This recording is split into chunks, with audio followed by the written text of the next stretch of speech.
Hi hello నమస్తే welcome to movie ముచ్చట. ఇంకా రివ్యూలోకి వెళ్తే మామ, రవితేజ గారు నటించిన కార్తిక్ ఘట్టం నేను డైరెక్షన్ లో వచ్చిన మూవీ ఈగల్. మూవీ గురించి చెప్పాలంటే మామ, ఫస్ట్ 40 minutes వరకు హీరోకి విపరీతంగా ఎలివేషన్స్ ఇచ్చిన డైరెక్టర్ కొంచెం బోర్ కూడా కొట్టించాడు. ఇదేంటి ఇంతలా ఎలివేషన్స్ ప్లాన్ చేశాడని అనుకుంటాం. డోస్ మాత్రం కొంచెం ఎక్కువైపోయింది. ఫస్ట్ హాఫ్ అయితే చాలా డిసప్పాయింట్ చేసింది, ఒక ప్రీ ఇంటర్వెల్ సీన్ తప్ప. కానీ సెకండ్ హాఫ్ మాత్రం చాలా బాగుంది మామ. క్లైమాక్స్ వచ్చేసరికి మనం ఫస్ట్ హాఫ్ డిసప్పాయింట్ అయిన 30-40 minutes కూడా మర్చిపోతాం. రవితేజ గారి యాక్షన్ పర్ఫార్మెన్స్ మాత్రం చాలా బాగుంది. సింపుల్ గా చెప్పాలంటే ఫస్ట్ హాఫ్ లో చిరాకు కూడా వస్తుంది, కొన్ని సీన్స్ లో అయితే నిద్ర కూడా రావచ్చు. ఆ తెల్లవారుజాము తూర్పుకొండ, తలకోన అడవిపత్తి, బాక్సైట్ కొండ అని, గ్రీష్మం, గరుడ పురాణం, మార్గశిర, మధ్యరాత్రి ఇలా టైటిల్ కార్డ్స్ వేస్తూ కాస్త డిఫరెంట్ స్క్రీన్ ప్లే తో ఆకట్టుకున్న first 30 minutes hero elevation dose మాత్రం ఎక్కువైపోయింది. కథ సింపుల్ లైన్ లో చెప్పాలంటే అక్రమ ఆయుధాలు అతన్ని దాటలేవు, అతడే ఈగల్. ఫస్ట్ హాఫ్ ఎలా ఉన్నా సెకండ్ హాఫ్ మాత్రం చాలా చాలా ఇంప్రెసివ్ గా ఉంది మామ. అసలు కొన్ని సీన్స్ లో అయితే మనం ఎక్స్పెక్ట్ కూడా చేయలేం, అంత బాగుంటాయి. ఒక్క మాటలో చెప్పాలంటే ఫస్ట్ హాఫ్ కొంచెం ఓపిక పడితే సెకండ్ హాఫ్ మిమ్మల్ని సీట్ లో కూర్చోబెడుతుంది. ఇంకా ఆర్టిస్ట్ విషయానికి వస్తే రవితేజ గారి యాక్టింగ్ నెక్స్ట్ లెవెల్ మామ.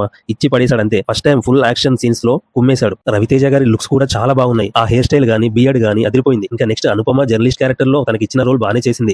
నవదీప్ అండ్ అవసరాల శ్రీనివాస్ గారు కూడా చాలా బాగా చేశారు. అండ్ సెకండ్ హాఫ్ లో ఎంట్రీ ఇచ్చిన హీరోయిన్ కావ్య తప్పర్ ఆకట్టుకుంది. లవ్ సీన్స్ చాలా బాగున్నాయి, వర్కౌట్ అయింది కూడా. మ్యూజిక్ విషయానికి వస్తే ఫస్ట్ హాఫ్ లో వచ్చే జాతర సాంగ్ అస్సలు బాలేదు. సెకండ్ హాఫ్ లో వచ్చే లవ్ సాంగ్ మాత్రం పర్లేదు అనిపించింది. బ్యాక్గ్రౌండ్ స్కోర్ మాత్రం చాలా బాగుంది, వర్కౌట్ అయింది. కొన్ని సీన్స్ లో హాలీవుడ్ స్టైల్లో యాక్షన్ ఎపిసోడ్స్ వస్తూ ఉంటే సాంగ్స్ రావడం చాలా బాగుంది. అండ్ అజయ్ ఘోష్ గారి కామెడీ అక్కడక్కడ బాగుంది, నవ్విస్తాడు కూడా. సినిమాకి మెయిన్ గా ప్లస్ పాయింట్స్ చూస్తే రవితేజ గారి acting and second half action episodes, background music, love scenes. ఇంకా మైనస్ పాయింట్స్ చూసినట్టయితే first 30 minutes and songs. Overall గా చెప్పాలంటే మామ, ఫస్ట్ హాఫ్ లైట్ తీసుకుంటే సెకండ్ హాఫ్ మాత్రం వెయిట్ ఉంది మామ. మిమ్మల్ని అలా కూర్చోబెడుతుంది మన eagle cinema. Small information, eagle part 2 కూడా వస్తుంది. అండ్ సినిమా బాగుండాలి. జై హింద్.